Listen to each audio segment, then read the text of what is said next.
Oi, meus queridos! Tudo bem com vocês? Eu também estou muito bem. Mais uma aulinha em EAD. Espero que vocês estejam gostando e assistindo todas as aulas, hein? E realizando as atividades propostas, tá? Não esquece de ir lá, corre já pegar a tua apostila, porque a professora vai abordar assuntos que estão lá na apostila, beleza? Então nós vamos começar com a aula de português hoje, a aula de língua portuguesa. Então vamos lá. E vamos embora, passando para frente, abre-se as cortinas. O que nós vamos trabalhar hoje é sobre o discurso direto e o discurso indireto. O que será que é isso, hein? Vamos aprender agora? Bora lá! Então aqui o leitor pode conhecer as palavras e os pensamentos das personagens pela sua própria voz ou através do narrador que reproduz essas palavras ou pensamentos. Assim, num texto narrativo, podemos conhecer as falas das personagens de forma direta ou de forma indireta. Ah, mas ficou meio vago aí, né? Mas calma que a professora vai explicar melhor. Discurso direto. As personagens falam diretamente uma com as outras, em diálogo. Cada fala constitui um parágrafo, introduzido por um travessão. Então, todos os textos que você for ler e que tiver travessão com fala dos personagens, nós dizemos que é discurso direto, tá? Que não tem narrador. Eles conversam entre si usando o travessão. Então, olha aqui o exemplo. Ontem não fiz os trabalhos de casa. Espero não ficar de castigo. Então, o amiguinho está falando para Mafalda aqui que não fez a atividade, os trabalhos de casa. Ai. Ele mas você está fazendo, né? Então, aqui percebemos então que sempre no discurso direto vai ter esse travessão, tá? Então agora a gente vai abordar o próximo item, que é o discurso indireto. Já no discurso indireto, as personagens não falam diretamente, mas através de um narrador. Então, no exemplo, a Mafaldinha narra a conversa que teve com o seu amigo. Então, aqui. Na segunda-feira, o Manelinho contou-me que não fizeram os trabalhos de casa no dia anterior e que esperava não ficar de castigo. Compreenderam aqui? Aqui ela não está fazendo diálogo com ninguém. Ela está contando, como se fosse uma narradora, a história que havia acontecido na segunda-feira com o amigo dela. Então, aqui nós dizemos que o discurso é indireto. Até aqui tudo bem? Então, bora lá. Como verificaste, quando a Mafalda reproduz as palavras do seu amigo, procede a algumas modificações. Na verdade, a passagem de uma fala do discurso direto para o discurso indireto obriga a certas alterações. Então, você não vai colocar no discurso indireto o travessão mais, tá? Essa é a alteração que ocorre aqui. Bora lá? Então, a aula de hoje de português é bem breve, tá? Você vai realizar as atividades da apostila, página 21, 22, 23, 24, 26, 27 e 28, mas tá bem tranquilinho lá, interpretação de texto, tá? Então, capricha, leia com atenção para você realizar as atividades. E agora que você já sabe a diferença do discurso direto e do discurso indireto, vai ficar bem facinho para você. Aqui a professora vai pedir para vocês um trabalho de português sobre o tema da aula passada, que é lenda, tá? Então o que você vai fazer? Você vai escolher uma lenda bem legal, tá? Para você apresentá-la, conforme a atividade proposta na página 25 do livro. Então essa atividade aqui está na apostila, tá lá na página 25. Só que você vai escolher essa lenda, vai decorá-la, vai ler, né? Vai se apropriar dessa lenda, vai narrar, vai contar, tá? Vai contar com discurso indireto, lógico. Vai contar. Alguém vai filmar ou você mesmo vai filmar e você vai postar lá no grupo, tá bom? No grupo do WhatsApp. E isso vai ser para o dia 18/5. Então é bacana que você faça uma coisa bem legal, porque os teus amigos também vão poder ver, tá? E assim a gente conversa lá. Bacana essa ideia, né? Então realize lá esse trabalhinho para o dia 18/5, tá bom? Então ficamos por aqui na aula de português. Vamos avançar agora para a aula de história. Bora lá? Vamos ver o que a gente vai aprender hoje? Então, nós já conversamos sobre isso também na aula passada, né? Os povos africanos e suas tradições orais. Muito bem, vamos dar continuidade? Então, a riqueza cultural do continente africano se reflete na variedade de mitos, histórias, danças, músicas, línguas e modos de viver das diversas etnias, assim como acontece entre alguns povos da América. Uma das formas mais expressivas de tradição oral na África é o ato de contar histórias.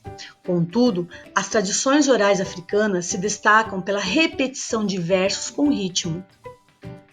Então, na contação de história deles, eles contam história repetindo os versos com ritmo, ou seja, com música.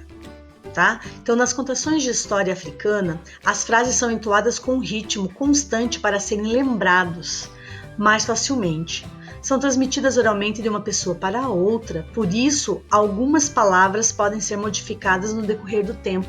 Então, como é transmitido de uma pessoa para outra, às vezes se perde, acaba se modificando. Tá?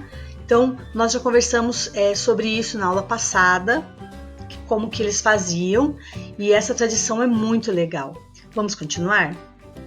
Então, vamos ler essa trova popular brasileira coletada por Afrânio Peixoto em 1919. Antigo, né? Então vamos lá. A batata quando nasce, deita a raiz pelo chão. Menina quando se deita, bota a mão no coração. É muito bacana essa trova aqui, e eu descobri há pouco tempo que eu falava essa trova aqui meio que diferente, para você ver que como quando vai passando de tempo, de geração para geração, acaba se perdendo alguma coisa. Então eu sempre ouvi dessa maneira: batatinha quando nasce, se esparrama pelo chão. Menininha quando dorme, põe a mão no coração. Tá vendo? Bem diferente. Então, algumas culturas africanas, como a do Zakan, que habitam principalmente a região de Gana, usam um conjunto de símbolos conhecidos para representar provérbios, frases e sabedoria. Entre os símbolos há o sankofa, um pássaro que pode ser representado virado para a cauda. Ele significa a busca pela sabedoria por meio do conhecimento do passado para refletir sobre o presente e construir o futuro. Olha aqui, sankofa. Olha que lindo. Muito bacana, né? Muito bacana. Então, há vários tipos de se expressar a cultura, né? Então, um deles é a contação de história. Vamos passar para frente. E nessa cultura africana oral, tem os guardiões dessa tradição. Eles são chamados de griots. Isso mesmo, griots. Então, nas etnias indígenas brasileiras, tradicionalmente, é o pajé, né? É o pajé que conta a história lá para os indígenas. E para os africanos são os griots. Eles contam as histórias. E eles são muito reconhecidos e também as pessoas gostam muito deles. Eles têm muita importância na tribo. Os griots, então, memorizam e repetem as histórias com o intuito de que as novas gerações aprendam esses textos por meio da oralidade. Então, eles têm um respeito muito grande, e esses griots são pessoas mais velhas, tá? Pessoas que cuidam dessa parte de passar de geração em geração essa oralidade. Em alguns reinos africanos antigos, como o do Mali, governado pelo imperador Sudiata Keita, os griots também eram os responsáveis por educar príncipes e aconselhar os reis, ajudando-os em momentos de conflitos ou a fazer aliança com outros povos. Olha como é, né? É importantíssimo mesmo, esses griots. Deixa eu sair daqui. Opa. Vamos aqui dar um pulinho aqui para cima. Então, para você ver que importante que é. Aqui nós temos, ó, vários griots. Então, para contar essas histórias, eles tocam um instrumento, porque eles acham que assim as crianças ou as pessoas que estarão ouvindo vão gravar melhor. Grava-se melhor a frase com o ritmo da música. Muito bacana mesmo, né, gente? Então, vamos continuar aqui. Vamos lá. Então, vamos lá. Depois que a gente já conversou sobre os griots, né? Sobre essa tradição africana de oralidade que é muito bacana, a gente já conversou na aula passada também. Você vai realizar as atividades da apostila, páginas 14 e 15, tá? E uma atividadezinha que a professora pensou aqui para vocês é pesquisar um texto da tradição oral brasileira, uma trova ou um provérbio, tá? Por exemplo, você pode pegar lá uma trova, uma outra trova ou um provérbio, tá? Vai registrar e enviar através do positivo ON via arquivo. Então você pode estar fazendo um sulfite ou até mesmo no Word e tá enviando, tá bom? Envie mesmo, tá, galerinha? A professora pede de coração para que vocês estejam sendo responsáveis com as atividades e façam as atividades e mandem mesmo a atividade, tá? Está valendo como presença e também a professora está avaliando. E aqui, a professora também colocou aqui para vocês um link muito bacana que fala sobre os griots, tá?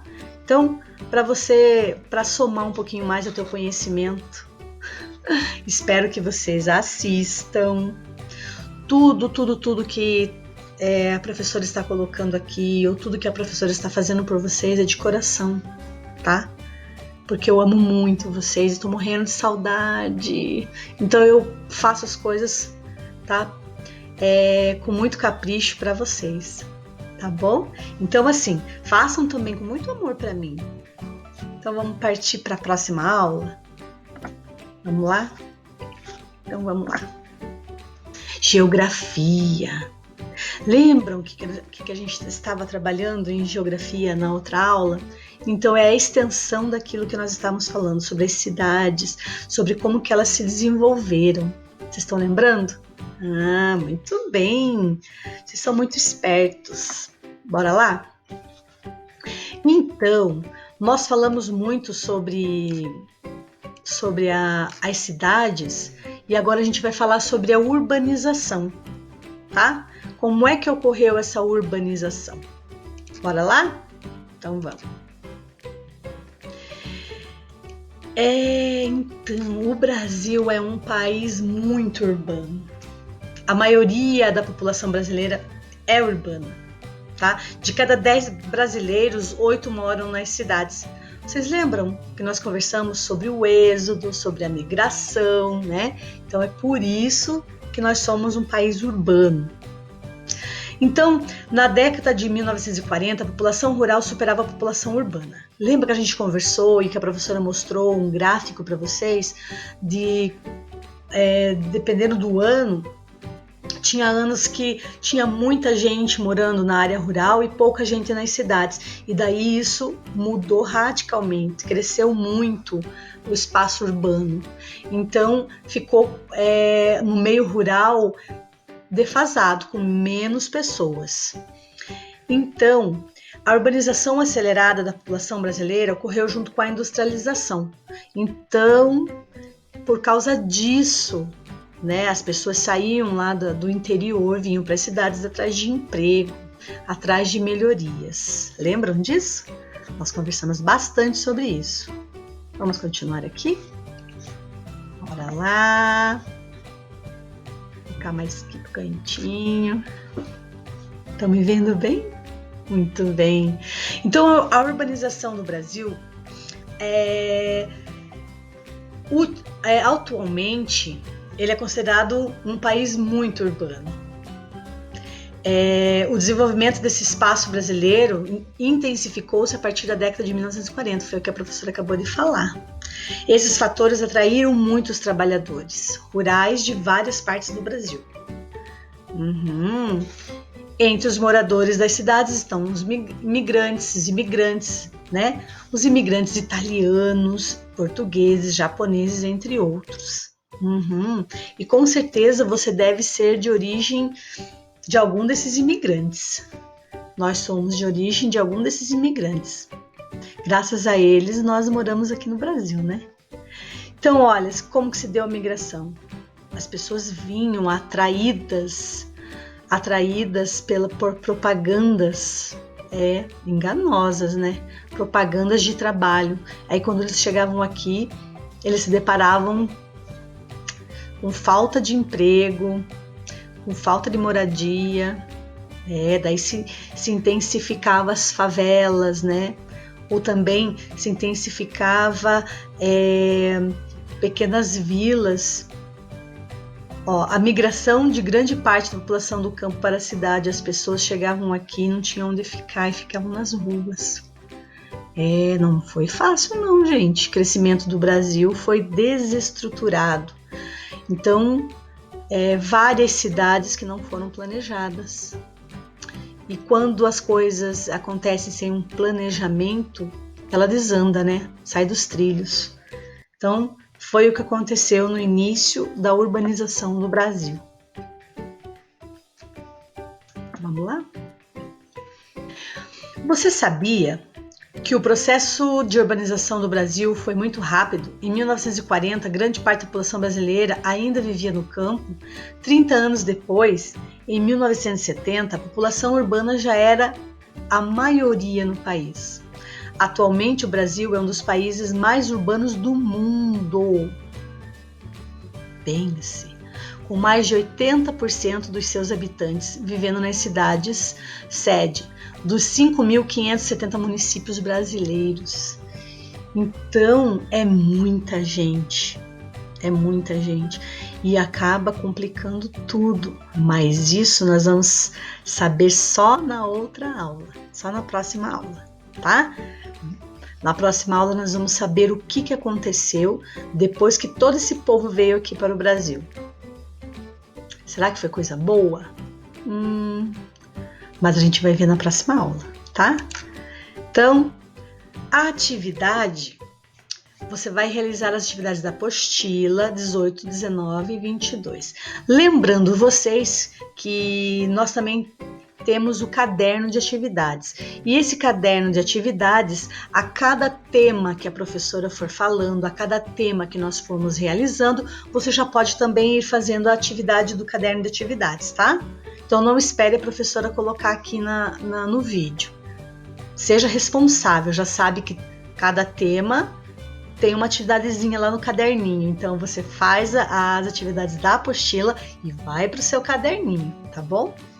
Então, beleza. Explicadinho isso agora, a professora vai explicar aqui a atividade da página 21. Então, que elemento cultural retrata o processo de urbanização na cidade onde você mora? A professora vai querer que vocês peguem através do site da prefeitura ou na internet de alguma forma, ou em livros, jornais, sites, em qualquer lugar, que você pegue uma fotografia de antes e de agora. Então, por exemplo, lá na praça onde tem a matriz, como era antes da matriz? Como é agora? tá? Então, assim, como que foi esse desenvolvimento de Araucária? Então, pode ser de vários lugares que tem aqui em Araucária. Você vai fazer isso, então. Vai recortar a imagem em uma folha, vai recortar a imagem e vai colar numa folha de sulfite e vai criar uma legenda para ela, do antes e do agora, tá? E também vai completar o número 3 aqui, que vai colocar através dessa imagem, né, que você vai pesquisar, em que ano foi, quais são os elementos naturais da paisagem antes de ser modificada e as transformações que ocorreram nessa paisagem. Você vai fotografar a sua atividade e mandar pelo positivo ON via arquivo. Professora, eu posso fazer pelo Word? Pode fazer a tua pesquisa lá pelo Word, tá? E manda, envia também. Mas é bacana você fazer pelo sulfite, né? Tipo, fazer, a professora vê que você está trabalhando, fazendo com as suas próprias mãozinhas. Mas se não tiver jeito, pode fazer sim, tá? Eu vou aceitar da mesma maneira. Então, meus queridos, essa foi a aula de hoje, tá? Espero que vocês tenham gostado. E eu aprendi muito, gente. Ainda tô aprendendo. Não tá 100%, mas tá indo. Ai, não vejo a hora de ver vocês, não vejo a hora de ter contato com vocês. Eu tô com muita saudade. Mas então é isso, tá? Um beijo. Fiquem com Deus.